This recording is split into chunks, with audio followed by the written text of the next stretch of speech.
आजा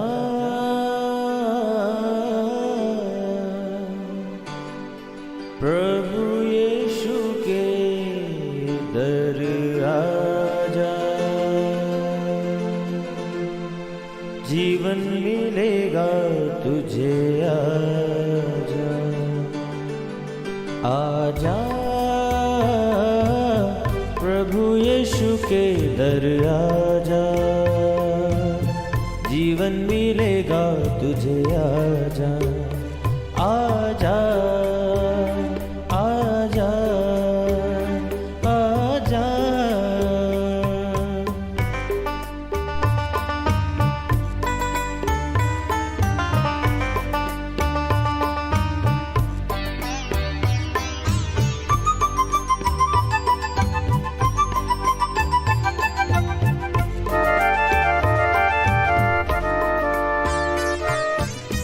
दिल पे जो तेरे बड़ा बोझ है, सारी उम्र का एक रोग है।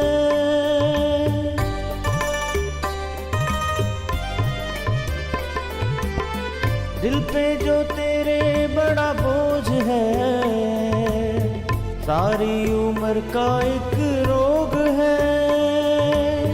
क्यों नहीं आता यीशु पास तू, ताकि न रहे फिर उदास तू।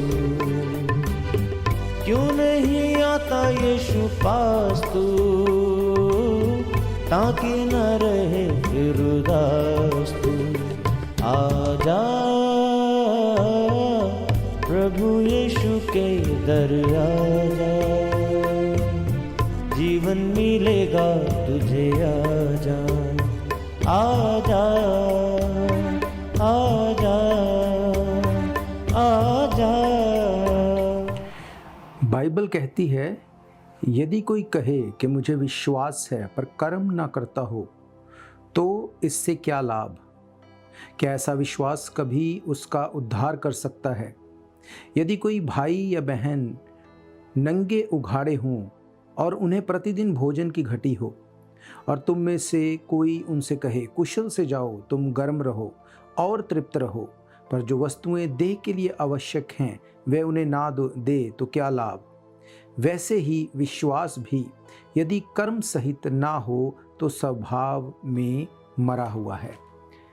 Praise the Lord everyone. मैं pastor Kulbhushan Johar, Asian church of Christ Vancouver BC से प्रोग्राम नई जिंदगी की ओर में आप सबका बहुत बहुत स्वागत करता हूं। मैं उम्मीद करता हूं आप सब लोग परमेश्वर के कलाम में बढ़ रहे होंगे और अच्छे होंगे। मेरे प्रियो, आइए परमेश्वर के कलाम में से सीखने से पहले, वचन को पढ़ने से पहले अपनी आंखों को बंद करें। आइए हम अपने हाथों को जोड़ें और प्रार्थना में जाएं। सर्वशक्तिमान परमेश्वर यीशु मसीह नासरी, हम आपका धन्यवाद करते हैं। आप अच्छे सच्चे जीवित परमेश्वर हैं, दुआओं को सुनते हैं। इस वक्त आपने हमें ये मौका दिया, हम आपकी हुजूरी में बैठ सके, आपके कलाम में से सीख सकें। होने दे परमेश्वर, जब आज हम आपके कलाम में से सीखें, ये वचन हम में से हर एक को नई जिंदगी के साथ जोड़ दें। कोई भी अंधकार की शक्ति इन वचनों के फलों को चुरा ना सके। सुनने वाले, देखने वाले अपने हर एक भाई बहन, बच्चे बुजुर्ग के ऊपर मैं आपकी दया, आपकी आशीष को मांगता हूँ। यीशु मसीह के सामर्थी नाम से हम मांगते हैं, आमीन आमीन। हालेलुया। मैं स्वागत करता हूँ आप सबका प्रभु यीशु मसीह की हुजूरी में। आज हम बात करेंगे परमेश्वर के कलाम में से विश्वास और कर्म के बारे में। कैसे आज लोग विश्वास तो करते हैं पर कर्म नहीं करते। क्यों आज लोग अपनी लाइफ में बाइबल के वचनों को पूरा होते नहीं देखते। मेरे प्रियो, बाइबल क्या कहती है बिलीव के बारे में, विश्वास के बारे में और कर्म के बारे में। अब अगर हम बात करें कि क्या लोग परमेश्वर पे फेथ करते हैं, मोस्ट ऑफ द पीपल परमेश्वर के ऊपर विश्वास करते हैं, पर फिर भी उसके बाद लाइफ से ट्रबल क्यों नहीं जा रही, प्रॉब्लम खत्म क्यों नहीं हो रही, उसके पीछे परमेश्वर को कोसना क्यों आ जाता है। क्यों हमेशा एंड ऑफ द डे लोग परमेश्वर के ऊपर चीज़ों को थोप देते हैं। मैं तो परमेश्वर को मानता हूँ पर मेरी लाइफ में ये क्यों। मेरे प्रियो, बाइबल क्या कहती है? बाइबल कहती है याकूब की पत्री 2 अध्याय उसकी 26 आयत में, जैसे देह आत्मा बिना मरी हुई है वैसे ही विश्वास भी कर्म के बिना मरा हुआ है। हालेलुया। फेथ और कर्म जो है, काम जो है, वो दोनों आपस में कनेक्ट करते हैं। अगर आप मुंह से बोलते हैं कि मुझे विश्वास है, पर आप एक्ट नहीं करते, काम नहीं करते, तो परमेश्वर का वचन ये बताता है कि जैसे देह आत्मा बिना मरी हुई है, कोई कितना भी तगड़ा बॉडी बिल्डर, कितना भी अच्छा सेहतमंद इंसान क्यों ना हो, जब उसमें से स्पिरिट आत्मा निकल गई तो उसकी उस बॉडी का कोई अर्थ नहीं, वो कुछ नहीं कर सकता। बाइबल कहती जैसे देह आत्मा बिना मरी हुई है, वैसे ही विश्वास भी कर्म के बिना मरा हुआ है। हालेलुया। इसीलिए बाइबल कहती विश्वास तो दुष्ट आत्माएं भी करती हैं, पर वो अपने मुंह से ये नहीं बोलती कि यीशु मसीह हमारे लिए मर गया, गाड़ा गया और तीसरे दिन मुर्दों में से जी उठा। वो ये नहीं कहती कि यीशु मसीह उद्धार करता है। इसका मतलब आपका विश्वास काम के साथ अगर नहीं है तो वो मरा हुआ है। हालेलुया। जब इस चीज़ को हम देखते हैं कि लोग ये बोलते हैं हम परमेश्वर पे फेथ करते हैं और करते कुछ नहीं, तो उसके पीछे फ्रस्ट्रेशन आती है, उसके पीछे लोग कुड़कुड़ाते हैं, लोग परमेश्वर को भला बुरा कहते हैं। मैं आपको बताना चाहता हूँ, बाइबल ये बताती है कि परमेश्वर ने सब कुछ को पूरा करके कलीसिया के यानी आपके और मेरे हाथ में दे दिया। अब परमेश्वर ने खुद से कुछ नहीं करना। अब अगर आप सिस्टम को फॉलो करते हैं, अगर आप वचन को फॉलो करते हैं, तो जो जो वचन की प्रतिज्ञाएं हैं, ब्लेसिंग्स हैं, जो वचन के अनुसार लिखा गया, वो आपकी लाइफ में पूरा होता जाता है। पर अगर आप सिर्फ ये मुंह से बोलें कि मुझे विश्वास है, और आप ना तो वचन को पढ़ते हैं, ना वचन पे चलते हैं, ना वचन को पूरा करते हैं, तो बाइबल ये कहती है विश्वास जो है, क्या लिखा बाइबल में, जैसे देह आत्मा बिना मरी हुई है, विश्वास भी कर्म के बिना मरा हुआ है, फिर वो काम नहीं करेगा। अब एग्जाम्पल के तौर पे अगर मैं आपको बताऊं, बहुत सी ऐसी वेबसाइट्स हैं, बहुत से ऐसी कंपनीज हैं जिसको आप कॉल करते हैं और आपको कोई भी एक्चुअल में वहाँ पे बात करने वाला नहीं मिलता। अब वो कंपनीज ने क्या करके रखा है, उन्होंने एक सिस्टम बनाया है, उन्होंने कई तरह के क्वेश्चंस लिखे हैं। अगर उनमें से आपका कोई क्वेश्चन है, आप उसको पिक करते हैं, आपको आंसर्स मिल जाते हैं। उन्होंने एक सिस्टम बनाया। उस सिस्टम को जब लोग फॉलो करते हैं, उनकी प्रॉब्लम का सल्यूशन उनको मिलता है। अगर वो उस सिस्टम को फॉलो ना करें और वो बोलते रहें कि हमारी बात का आंसर नहीं मिलता, तो उसको सेटिस्फाई करने के लिए वो कंपनी वाले खुद उसको कॉल नहीं करेंगे। उन्होंने एक सिस्टम बना दिया। अब अगर आप उसको फॉलो करेंगे, आप अपनी प्रॉब्लम से निकल सकते हैं। आज बहुत सी कंपनियां ऐसे ही काम करती हैं। वहाँ पे लोगों को नहीं बिठाया गया कि आप बात कर सके डायरेक्टली, पर एक सिस्टम बना दिया गया, सिस्टम को फॉलो करो, अपनी प्रॉब्लम से बाहर आ जाओ। पर परमेश्वर ने ये बहुत पहले बाइबल में बना दिया। उसने कहा अगर मेरा वचन तुम में बना रहेगा, अगर मेरी आज्ञाओं के ऊपर तुम चलोगे, अगर तुम मेरे वचन से प्यार करोगे, उसने कहा अगर तू मेरा काम करेगा, मेरा पिता तेरा आदर करेगा, अगर तू मेरे वचन के साथ प्यार करेगा, मैं वचन के बीच में से तुझे आंसर करूँगा। मेरे प्रियो, बाइबल ये कहती है विश्वास जो है वो ठीक है, आप करते हैं, पर अगर आप उसके अकॉर्डिंग काम नहीं करते तो आप नहीं बोल सकते कि मैं विश्वास करता हूं। बाइबल क्या कहती है? रोमन्स की किताब में लिखा, विश्वास सुनने से, सुनना मसीह के वचन से होता है। इसका मतलब सबसे इंपॉर्टेंट चीज़ क्या है? सबसे इंपॉर्टेंट चीज़ है परमेश्वर के वचन में बने रहना, वचन को पढ़ना, वचन के ऊपर मेडिटेट करना, वचन के अनुसार चलना। हालेलुया।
मैंने आपको क्या बताया कि परमेश्वर ने एक सिस्टम बना दिया।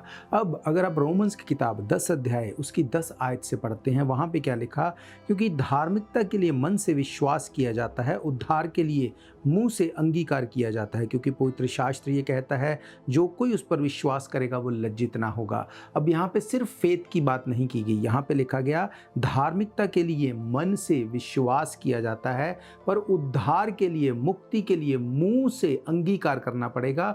मीन्स आपको कर्म करना पड़ेगा, आपको काम करना पड़ेगा।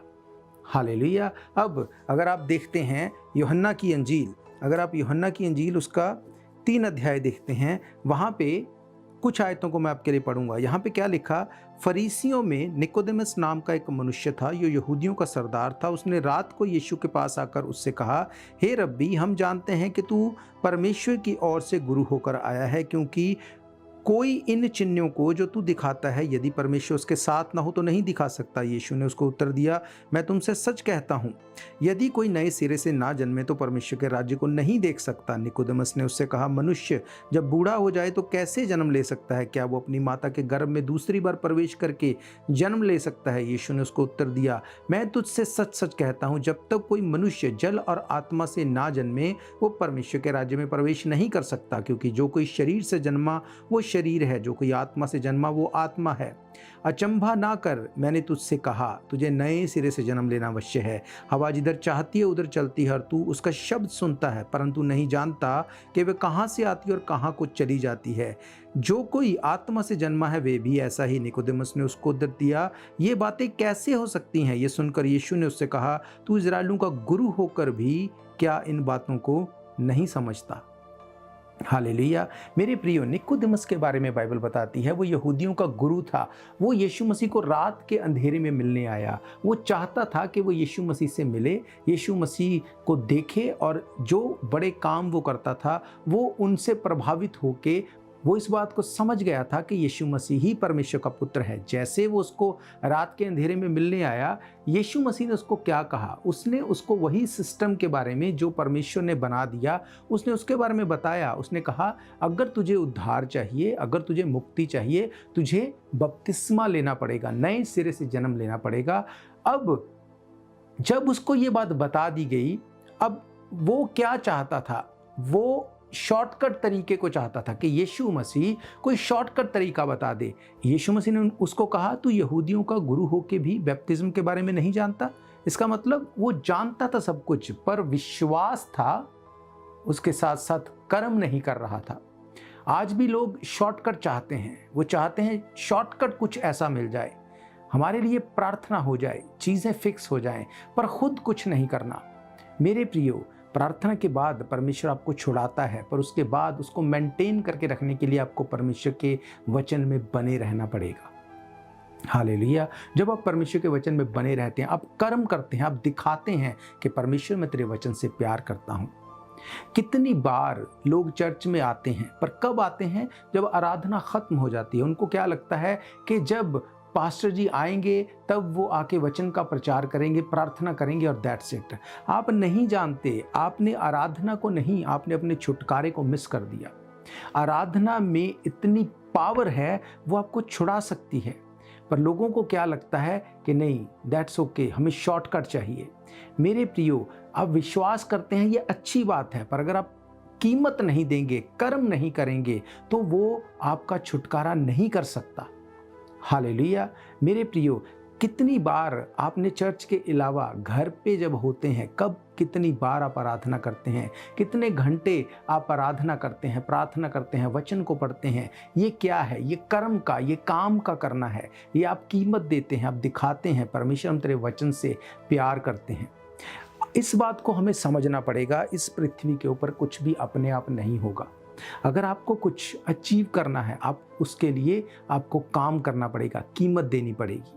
हालेलुया। अब एक और हिस्से को अगर मैं आपको पढ़ाऊं, अगर हम देखते हैं मत्ती रचित सुसमाचार उसका 16 अध्याय उसकी 13 आयत से। यहाँ पे क्या लिखा, यीशु कैसरिया फिलिपिया के प्रदेश में आया और अपने चेलों से पूछने लगा, लोग मनुष्य के पुत्र को क्या कहते हैं? उन्होंने कहा, कुछ तो यूहन्ना बपतिस्मा देने वाला कहते हैं, कुछ एलिय्याह, कुछ यिर्मयाह, कुछ भविष्यवक्ताओं में से कोई एक कहते हैं। उसने कहा, परंतु तुम मुझे क्या कहते हो? शमौन पतरस ने उत्तर दिया, तू जीवते परमेश्वर का पुत्र मसीह है। यीशु ने उसको उत्तर दिया, हे शमौन योना के पुत्र, तू धन्य है, क्योंकि मांस और लहू ने नहीं परंतु मेरे पिता ने जो स्वर्ग में है ये बात तुझ पर प्रकट की है। मैं तुझसे कहता हूं कि तू पतरस है और मैं इस पत्थर पर अपनी कलीसिया बनाऊंगा, अधोलोक के फाटक इस पर प्रबल ना होंगे। हालेलुया। मेरे प्रियो, जब जिन चेलों से वो पूछ रहा था, ये चेलों को फेथ था, पर इन सब में से आगे बढ़कर कर्म किसने किया? किसने इनिशिएट लिया? किसने इस बात को अंगीकार किया कि तू परमेश्वर का पुत्र है? यीशु मसीह ने कहा, ये बात तुम पर आत्मा ने प्रकट की है। हालेलुया। और उसने कहा कि मैं तुझ पर कलीसिया बनाऊंगा, अधोलोक के फाटक उस पर प्रबल नहीं होंगे। अब ये पतरस के ऊपर कलीसिया बनाने की बात नहीं हो रही, उस फेथ के ऊपर, इनिशिएट के ऊपर, कर्म के ऊपर ये बात हो रही है कि उसने कहा, मैं ऐसी कलीसिया बनाऊंगा, अधोलोक के फाटक इसके ऊपर प्रबल नहीं होंगे। जब यीशु मसीह ने उन चेलों से पूछा कि लोग मेरे बारे में क्या कहते हैं, वहां पर पतरस के अलावा बाकी चेले भी थे, यहूदा भी वहीं पर था। अब यहूदा, क्या वो विश्वास नहीं करता था? मेरे प्रियो, क्या यीशु मसीह से गलती हो गई, उसने यहूदा को चुन लिया? नहीं, ऐसा नहीं है। बाइबल ये कहती है, जब तुम विश्वास कर लेते हो, उसके बाद तुम्हारे कर्म तुम्हें आगे लेके जाते हैं। हालेलुया। आपके कर्म आपके फेथ को प्रूफ करते हैं। हालेलुया। जब उसने कहा तू परमेश्वर का पुत्र है, प्रभु यीशु मसीह ने उसको क्या कहा? उसने उसको कहा, हे शमौन योना के पुत्र, तू धन्य है, क्योंकि मांस और लहू ने नहीं परंतु पिता ने जो स्वर्ग में है ये बात तुझ पर प्रकट की है। हालेलुया।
आपको क्या कहा कि कुछ भी अपने आप नहीं होगा। आज लोगों को ये आदत पड़ चुकी है कि शॉर्टकट चाहिए हर चीज़ में।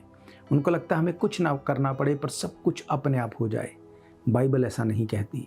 बाइबल कहती है तुझे विश्वास के साथ कर्म को करना पड़ेगा। एक व्यक्ति विश्वास करता है और कर्म नहीं करता, पर दूसरा व्यक्ति विश्वास भी करता है और काम भी करता है, बाइबल कहती है वो सक्सेसफुल होगा। हालेलुया। अब अगर तीमुथियुस की पत्री आप पढ़ते हैं, पहला तीमुथियुस 4 अध्याय, अगर आप उसकी 14 आयत से पढ़ते हैं, वहाँ पर क्या लिखा? यहाँ पर पौलुस तीमुथियुस को कहता है, उस वरदान के प्रति जो तुझ में है और भविष्यवाणियों के द्वारा प्राचीनों के हाथ रखते समय तुझे मिला है, निश्चिंत मत रह। इन बातों को सोचते रह और इन्हीं में अपना ध्यान लगाए रह, ताकि तेरी उन्नति सब पर प्रकट हो।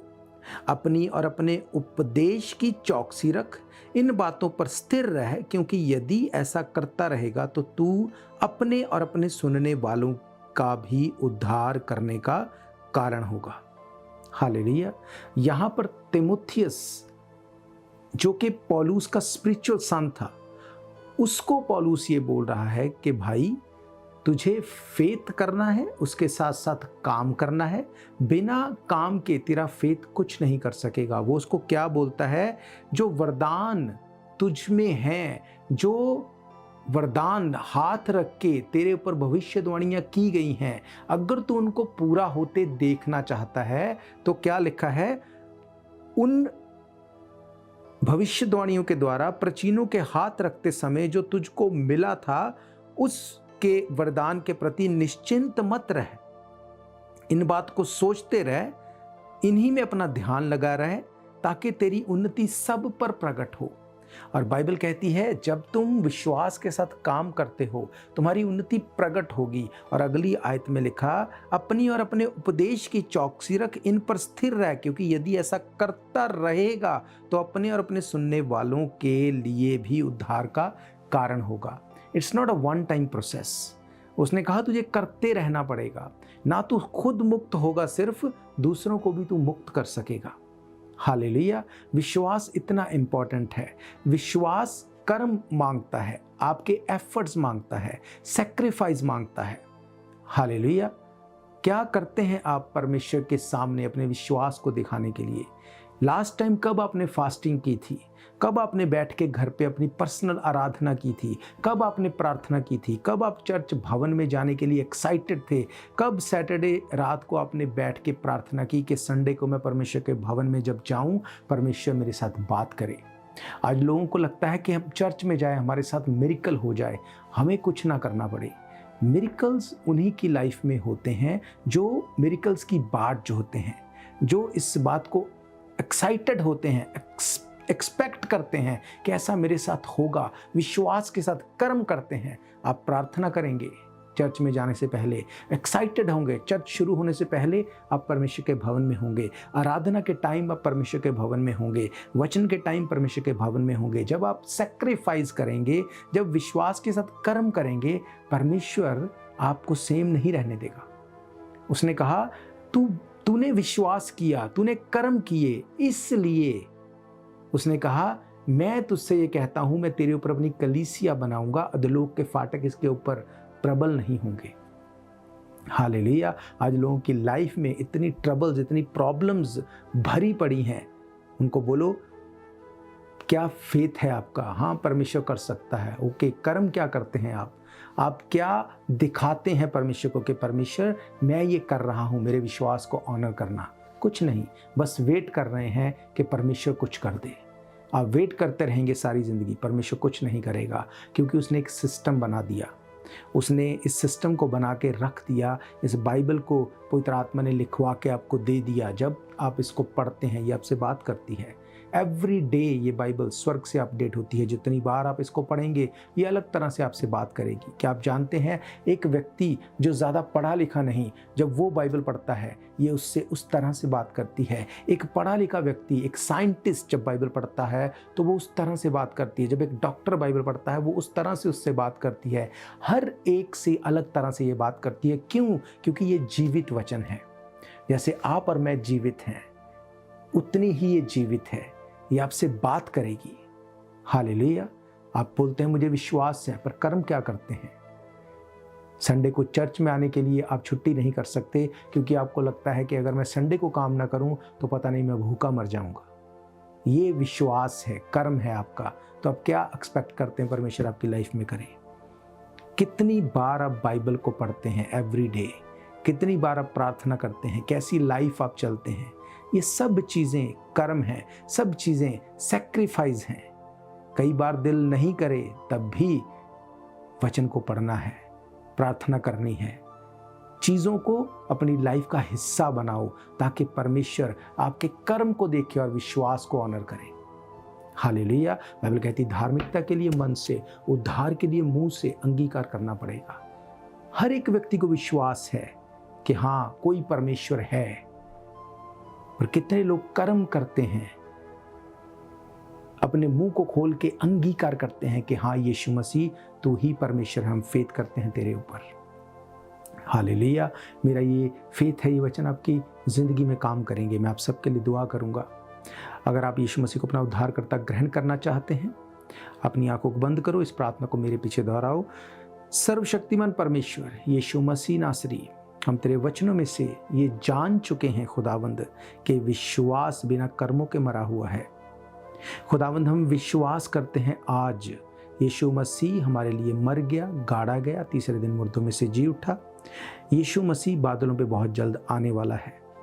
बाइबल कहती जो अपने पापों को मान ले और छोड़ दे, उसके गुनाह माफ किए जाते हैं। खुदावंद हम अपने पापों से जो आदम से चले आ रहे हैं, उनसे हम माफ़ी को मांगते हैं। आप हमारे गुनाहों को माफ़ करें, हमारे पापों को धो के अपने लहू से आप खुदावंद उनको ख़त्म कर दें।